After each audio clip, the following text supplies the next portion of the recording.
Alors, vous savez qu'on est toujours dans l'étude des maladies périodiques et voici ce que dit Adman au 233.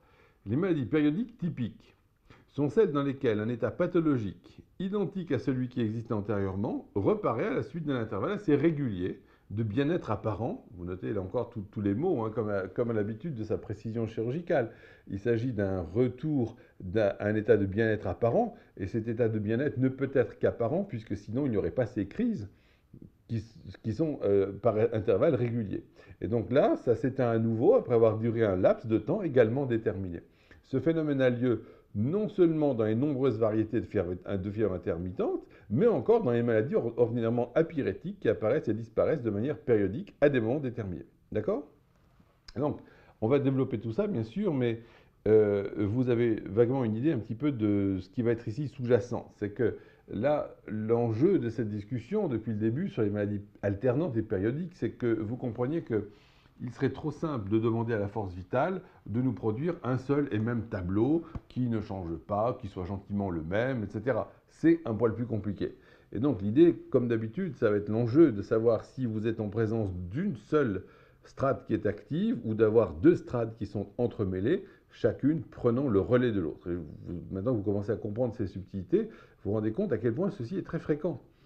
Donc toute la discussion, ça va être de savoir comment on diagnostique et comment on traite ça. On a déjà passablement progressé sur la question. Vous m'avez fait de très belles questions d'ailleurs la dernière fois. Donc là encore, envoyez vos questions, on va les prendre en stock. Alors, ici, qu'est-ce qu'il nous dit le patron? C'est qu'il y a cette espèce donc d'état pathologique qui arrive, ça se calme et on retourne à la case départ. Vous savez que par principe même, ceci dépend de deux miasmes possibles. Le premier, c'est le miasme psorique en premier lieu, et le second, c'est le miasme tuberculeux.